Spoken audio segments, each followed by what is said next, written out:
Hoy hablaremos de la oxigenoterapia. La oxigenoterapia es la administración de oxígeno a concentraciones mayores que las que se encuentra en el aire del ambiente. Perdón, Con la espéreme intención un de tratar segundito. o prevenir los síntomas y las manifestaciones del hipoxia. Objetivos: prevenir y no tratar el hipoxia.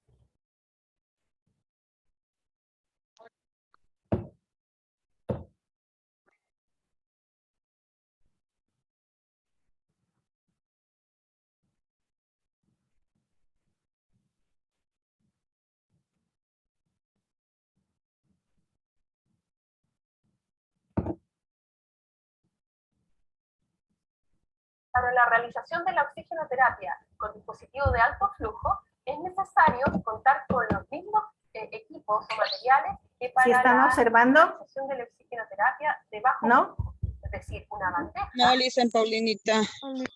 Ya, espéreme un tijeras, segundo.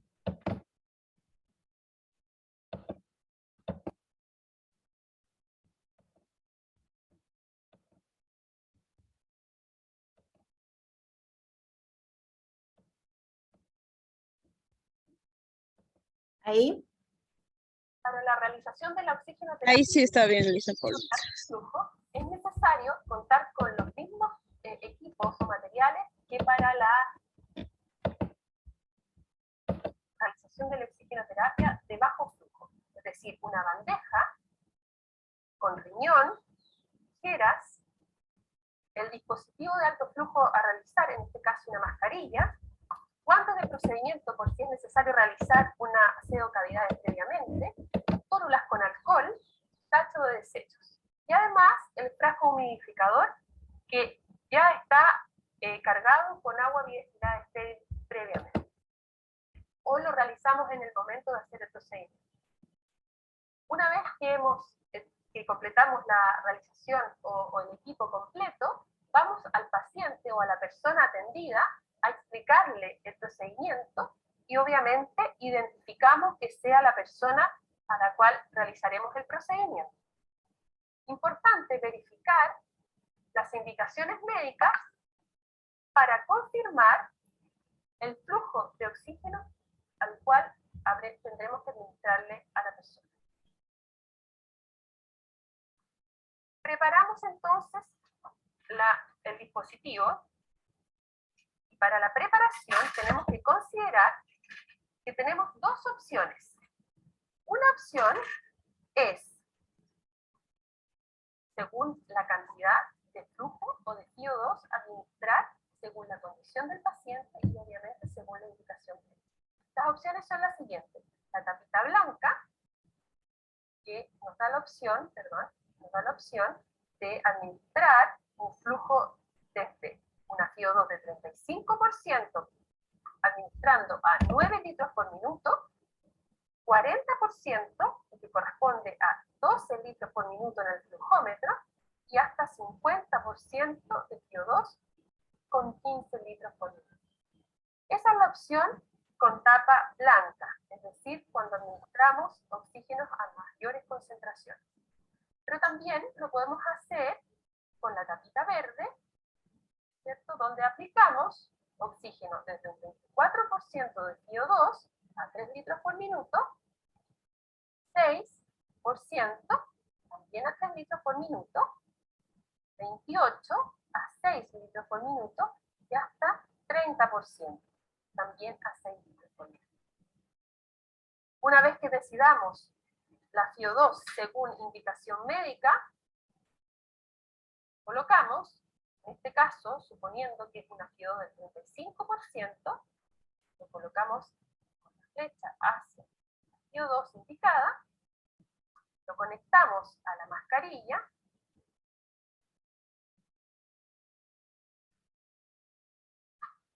y conectamos la conexión hacia la fuente de oxígeno.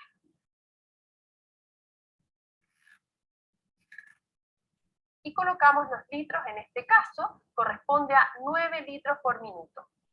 Que la pelotita llegue a los 9 litros por minuto. Una vez conectado y verificado que el equipo está funcionando correctamente, nos dirigimos a la persona atendida, La colocamos en posición Fowler y conectamos o instalamos el dispositivo, teniendo la precaución de que no dañe o que no lesione los ojos, que quede perfectamente adherida a la cara de la persona. Recolectamos el material, realizamos higiene de manos y realizamos el registro correspondiente en la ficha de la persona.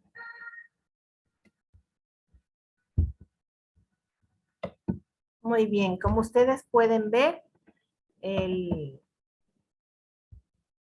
la administración de oxígeno, ¿sí? Se diferencia solamente por en presión alta o en presión de alto flujo o de bajo flujo por los dispositivos que nosotros podamos utilizar. En realidad, la mascarilla que nosotros utilizamos para bajo flujo también lo utilizamos para alto flujo, pero es el dispositivo de Venturi, esa tipo flauta que nosotros utilizamos, es donde le da un mayor flujo, una mayor presión. ¿Por qué? Porque se basa en un principio físico, ¿no? En donde el aire, al pasar por un tubo más estrecho y salir por un orificio más delgado, va a salir con mayor presión. Ese es el principio físico que se utiliza para aumentar la presión y por eso se llama de alto flujo. Es importante en los adultos mayores que nosotros tengamos un control de lo que es la cantidad de oxígeno en los tejidos y para eso utilizamos la gasometría. ¿En dónde debemos de hacer una gasometría? ¿De dónde sacamos la muestra para la gasometría?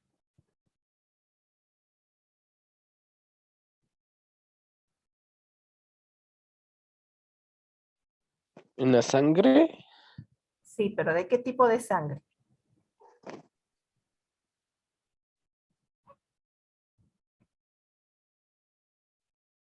Arterial, En sangre arterial. ¿Por qué será en sangre arterial? porque la sangre arterial contiene el oxígeno en comparación a la vena que contiene el CO2. Ah, exactamente. Entonces yo tengo que sacar en sangre arterial, ¿no es cierto? Y puedo sacar de la arteria radial, de la humeral, de la femoral, ¿no? Pero cuidando siempre que esta jeringuilla tenga dilución de heparina. La heparina es una sustancia que me permite diluir la sangre, ¿no? No le permite que se coagule. Yo no necesito una sangre coagulada, sino una sangre entera para poder hacer el contagio de la oxigenación en la sangre, ¿no?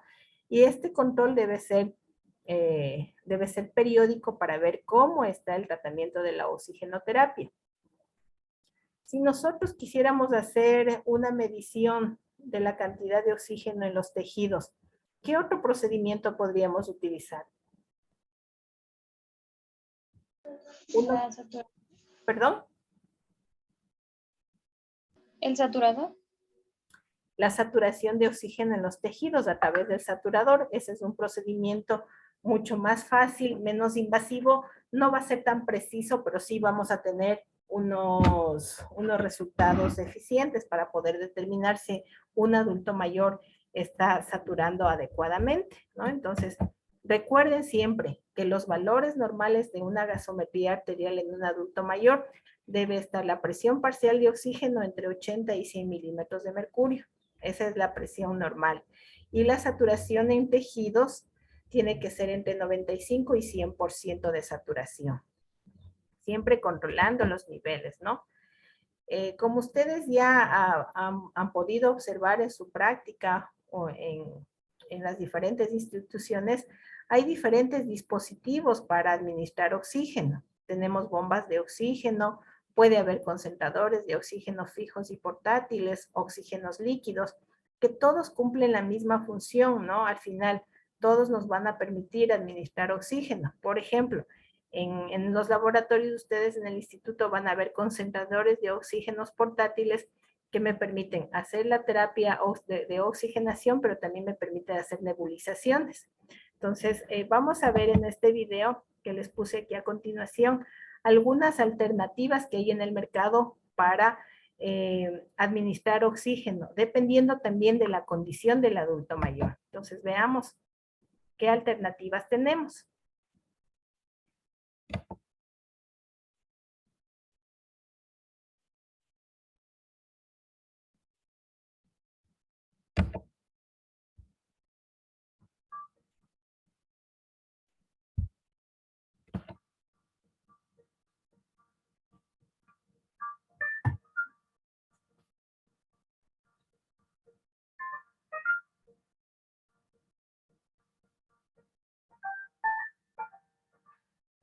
La función más importante de los pulmones es transportar el oxígeno a la sangre para que pueda ser utilizado por el organismo y eliminar el dióxido de carbono.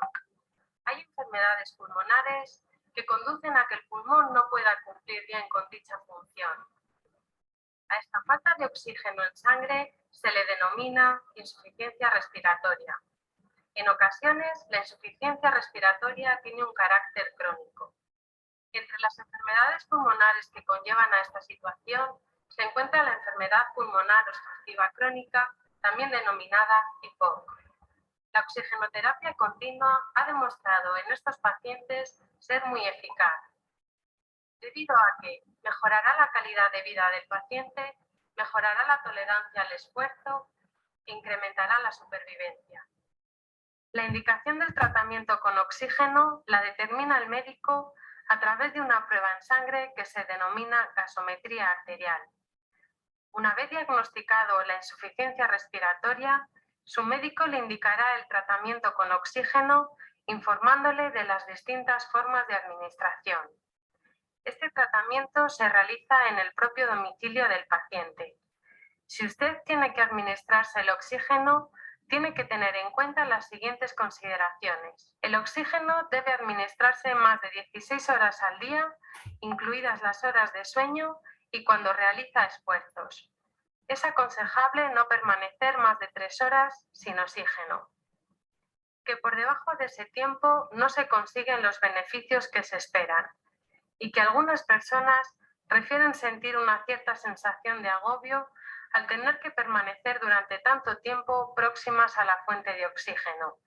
Es importante gestionar esta sensación que puede resultar molesta en algunas personas.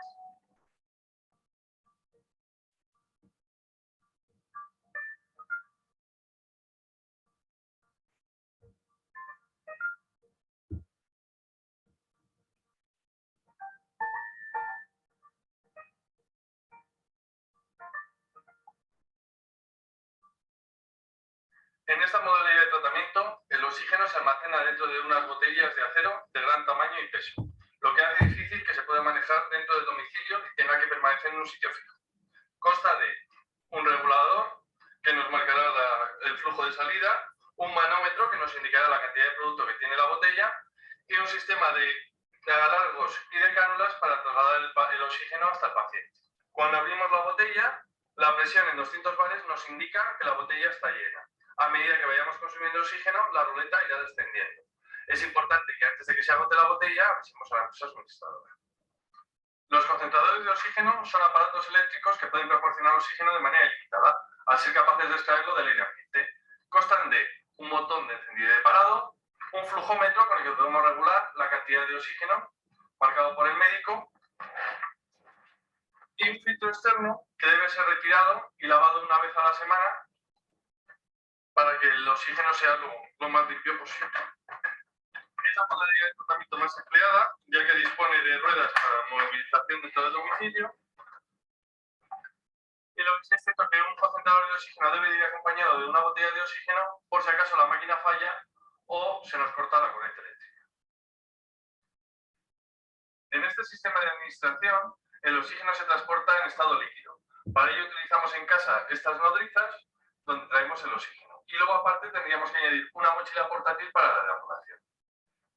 El oxígeno líquido consta de un pitorro de salida del oxígeno, donde marcaremos el flujo que queremos marcar en el caudal.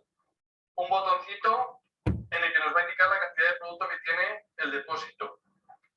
Una válvula de escape para cuando llenamos la mochila, si la mochila no sale. Y un vaso de recolección del agua de la condensación, que esto no tiene nada que ver con el oxígeno. Este sistema de administración dispone también de una mochila pequeña, que es la que nos va a permitir el salir a pasear y hacer nuestras actividades de la vida. Es necesario aprender a realizar bien la carga y descarga de esta mochila para evitar en el futuro posibles lesiones. En ambos casos, dispondrá de los mismos aparatos, dispondrá de un medidor de la cantidad de producto, un regulador de flujo y un conector de salida de oxígeno. La finalidad de este sistema es permitir desplazamientos fuera del domicilio, poder hacer actividades de la vida cotidiana y con el fin de mejorar un poco su calidad de vida.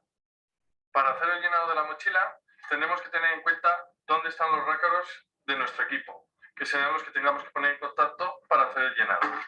Para poder permitir la entrada de líquido de la nodriza en la mochila, tendremos que abrir el venteo. A continuación, acoplaremos las dos conexiones y apretaremos la mochila.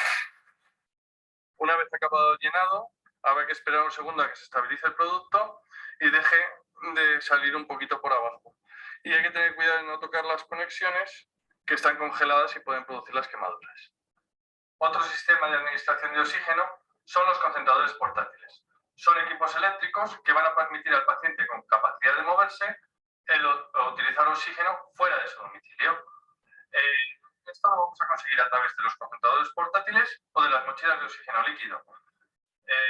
Los concentradores portátiles son similares a los concentradores estáticos. Lo único que tienen un menor peso, entre 2 y 8 kilos, y van a disponer de autonomía para funcionar fuera de la corriente eléctrica. Podemos acoplarles unas baterías externas que van a aumentar la autonomía de estos equipos. Existen una diversidad de modelos. Va a haber algunos que trabajen en forma continua, otros que funcionen solo a demanda, es decir, soltando oxígeno cada vez que el paciente respira. O vamos a tener otros modelos que puedan trabajar de forma dual, combinando un poco ambas opciones. Todos los equipos, todos los concentradores portátiles van a disponer de alarmas que nos van a avisar en caso de mal funcionamiento del equipo. Para recibir el tratamiento con oxígeno se emplean las gafas nasales. Se trata de 2 cánulas de plástico que van colocadas en la nariz. Su utilización es cómoda, ya que permite hablar y comer sin suspender la administración de oxígeno. Se deben de lavar con agua y con jabón neutro, secándolas posteriormente. Es importante que el paciente que utilice oxígeno no fume.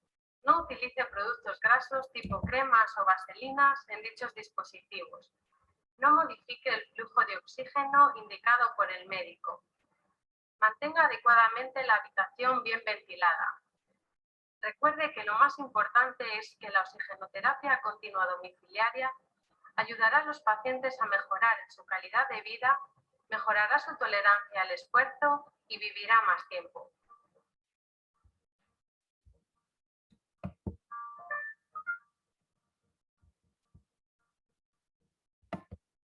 Bien. ¿Alguna duda les queda sobre lo que es la oxigenoterapia? Licen, y en el caso, por decir, no hay algunos insumos como la bigotera que son desechables, ¿durante cuánto tiempo se puede utilizar estos insumos? A ver, la bigotera, todos los insumos para oxigenoterapia son personales. Entonces, una bigotera bien cuidada y la puedes tú lavar para el paciente, te puede durar unos 4 o 5 días bien utilizada, ¿no? Incluso hasta más tiempo, porque ya en un paciente crónico que utiliza todo el tiempo es un gasto bastante alto comprar los insumos. Entonces, el juego, por ejemplo, de las mangueras con la cuestan $3.50. Quiere decir que solamente en eso ya tendría que más o menos diariamente, porque la norma dice que deberíamos cambiar cada 24 horas los equipos, ¿no?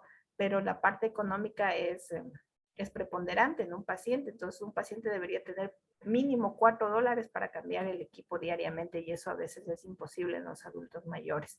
Entonces, se debe conservar bien el equipo en un promedio de unos 4 o 5 días, tratar de que se mantenga el equipo haciendo lavados del equipo por fuera con agua, con jabón, y evitando que se contamine en el momento que se saca para comer, colgarlo para que no tope el suelo y no se contamine. Entonces hay que aprender a cuidar el equipo por la parte económica. Ahora el protocolo, como veíamos, dice que cambiemos el fluidificador o el humidificador y las mangueras cada 24 horas. Ya, Licen, gracias. ¿Alguna otra pregunta? Licen, Paulinita, y con respecto, por ejemplo, a una persona adulta mayor está desaturando, ¿cómo sabemos nosotros el porcentaje de saturación, a cuántos litros equivale para nosotros cuando está desaturando? ¿Cómo sabemos a cuántos litros debemos de poner? ¿Cuánto poner?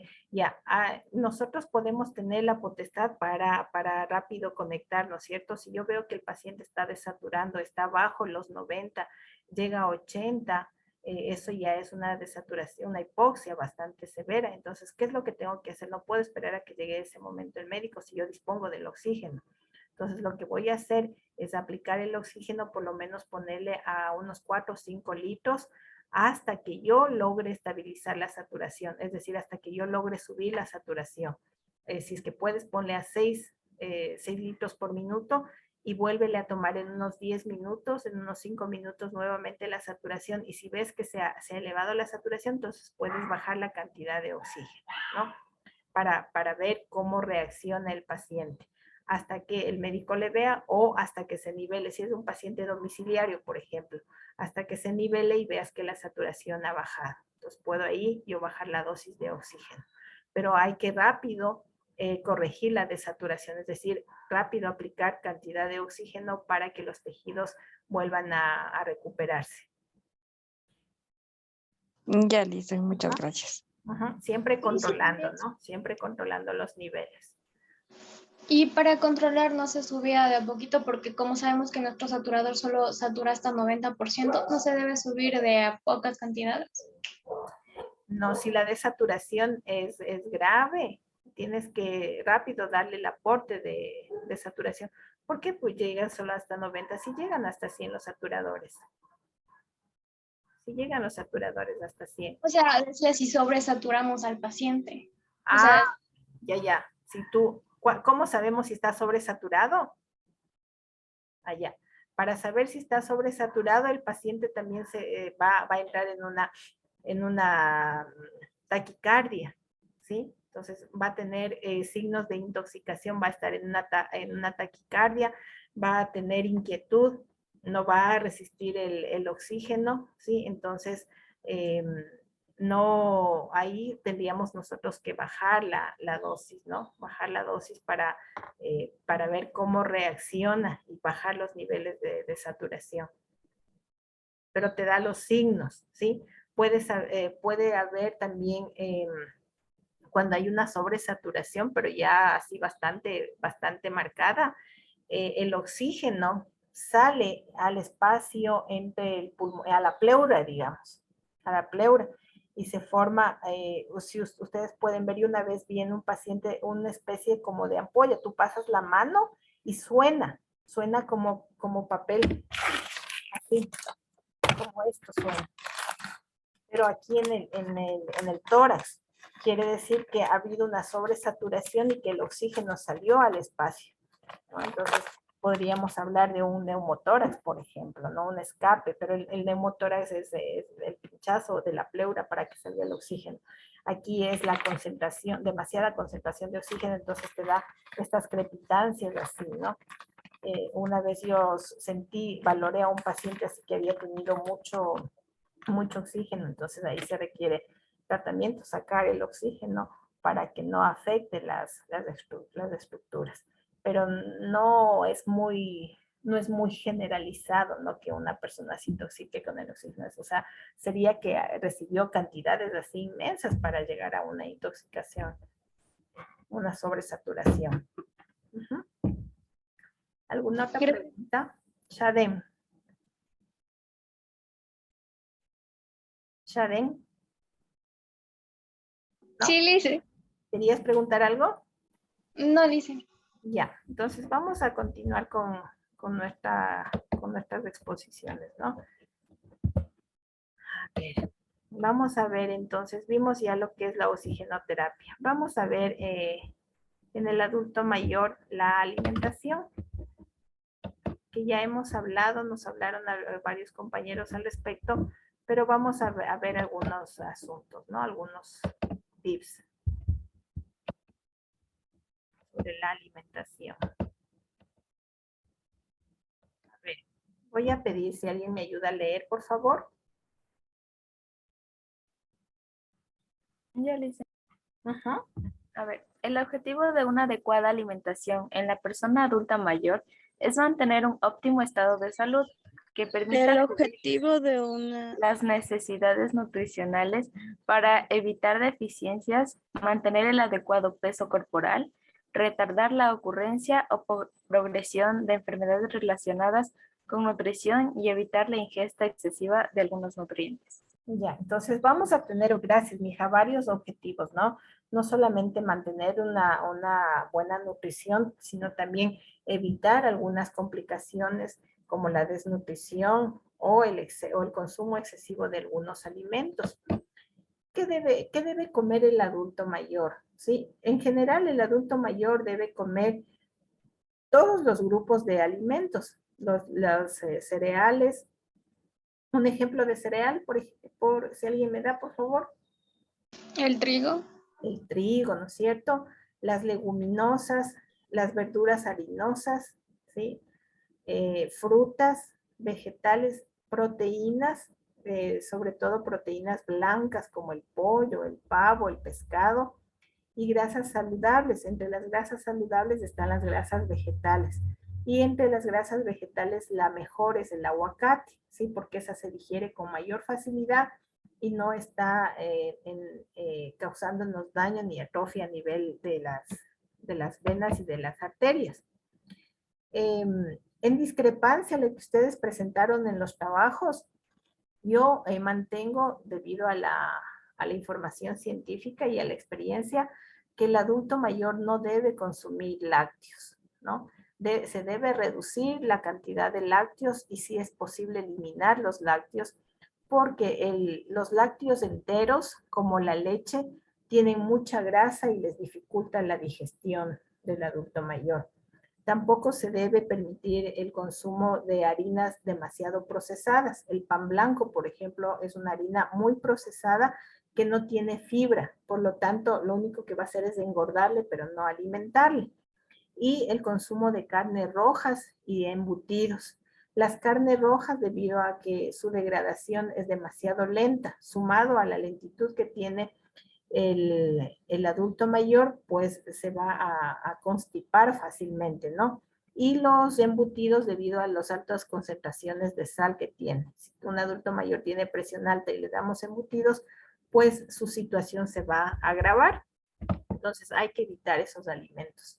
¿Cuáles son los alimentos que nosotros vamos a dar de preferencia al adulto mayor? En este caso, vamos a permitir que el adulto mayor consuma, ¿sí? Huevos en todas sus presentaciones, ¿no?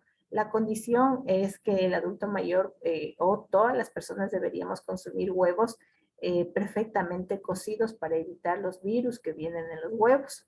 Generalmente en la dieta de los adultos mayores se les recomienda que saquen la yema y solamente coman la clara, porque la clara tiene una alta concentración de proteínas y a veces la yema les cae muy pesado a los adultos mayores, entonces podríamos dar solamente la clara.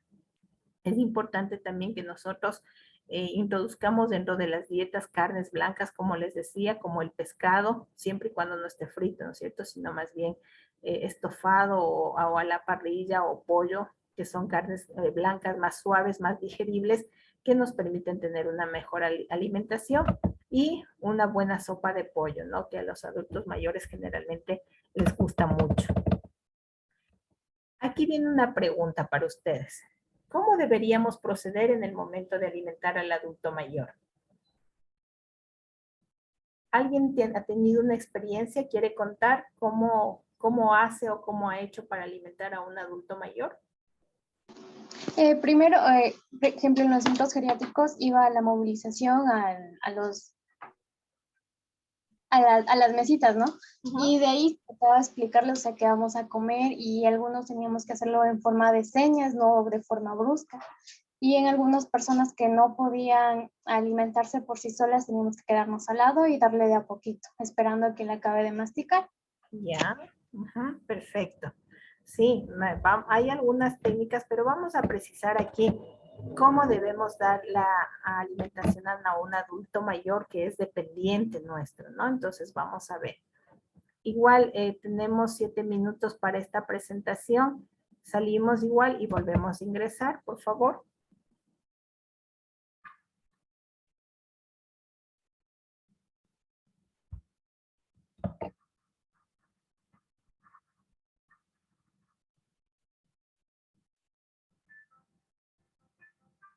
Dar de comer a una persona dependiente.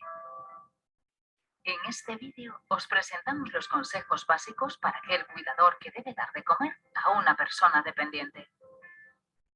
Cuando se acerque la hora de comer, prepara la habitación, evitando realizar cambios bruscos en el ambiente y como la televisión u otros objetos que puedan desviar la atención de la persona mientras come.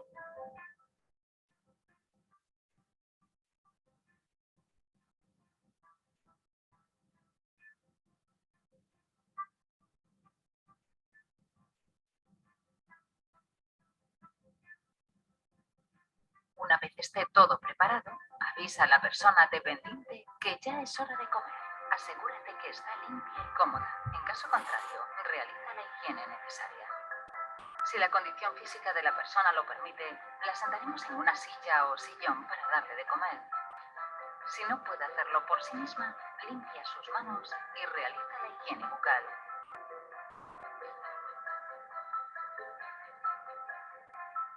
Siempre que sea posible, sirve la comida en un ambiente diferente a la habitación donde está encamada, ya sea en la cocina o en el salón. En el caso que la persona deba permanecer en la cama, la sentaremos en un ángulo de 90 grados. Utiliza una cuna o almohadas gruesas para que pueda mantener la posición y evitar que se mueva. En todo caso, y para evitar caídas o accidentes, nunca sentaremos a la persona en el borde de la cama. Una vez esté todo listo, es fundamental que seas tú el que adopte una buena postura. Debes sentarte a su altura, lo bastante cerca para que pueda verte y oírte bien. Colócate siempre en tu lado dominante, es decir, si eres diestro, te sentarás a su derecha. Con ello, conseguiremos imitar la propia mano de la persona para que la acción de comer sea lo más natural posible.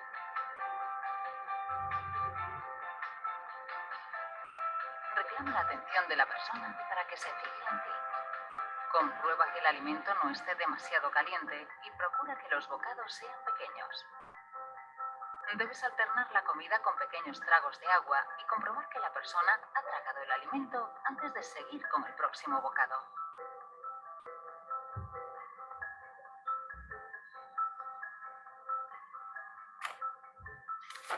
Limpia la boca y manos tantas veces como sea necesario. Al acabar la comida, ofrécele un poco más de agua y finalmente ya puedes recoger.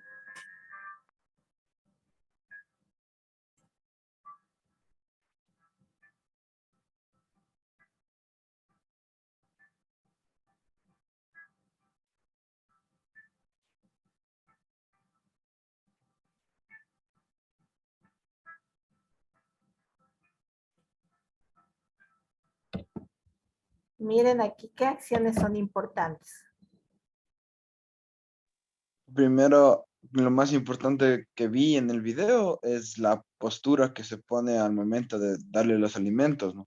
Para que el cerebro del adulto mayor entienda de que le están alimentando y entienda que sea lo más natural posible, para que no se estrese inclusive dentro del ámbito de la comida. Por decir una experiencia mía, cuando yo trabajaba con un doctor, me había contratado ¿Ya? para cuidarle. Entonces él le fatigaba mucho el momento de comer porque al momento de darle el desayuno, porque yo siempre estuve en los desayunos, le sentaban en el filo de la cama y él sentía que se resbalaba. No se concentraba en comer porque él estaba más pendiente en no resbalarse. Ajá. Entonces, al momento de que ya llego, el licenciado me explica todo, yo le veo a los familiares que le sientan en la cama. Entonces ahí es donde yo les dije, o sea, que no tenían que hacer eso porque él está más pendiente de no resbalarse que de comer. Y por eso después él ya mejor decide no comer para que no le esté molestando. Claro, ajá. Esa es una buena experiencia, ¿no? A veces decimos es que no quiere comer, no quiere alimentarse, pero puede ser que la posición en la que está no le permite realizar el ejercicio de la comida. Entonces, si el paciente tiene miedo de caerse, lógicamente va a estar todo el tiempo pensando en mejor no como para no caerme y me quedo sentadito así, ¿no? Entonces, son detalles que hacen la diferencia, miren, y puede causar malestar o incluso puede ser un proceso de atragantamiento en un paciente el que no tenga una posición adecuada. También nuestra posición es importante. Yo siempre tengo que estar al lado derecho del paciente, ¿no? para poder asistirle de su lado, ¿no? En caso de hemiplegia, decía, de cualquiera de los dos lados, me tengo que poner del lado. Hemiplegia significa que parálisis, ¿no es cierto? Tengo que ponerme del lado sano para poder accionar y para poder asistirle en la alimentación. Entonces son detalles que hay que tener en cuenta para poder tener una buena alimentación. Siempre combinar con traguitos de agua para que pase la alimentación de una mejor manera, de una forma mucho más fácil, ¿no? Vamos entonces a salirnos y volvemos a nuestra tercera reunión para finiquitar algunos detalles de otros, del aspecto en el cuidado y también de el manejo de incontinencias urinarias y fecales, ¿no? Entonces, conéctense en el mismo link, por favor.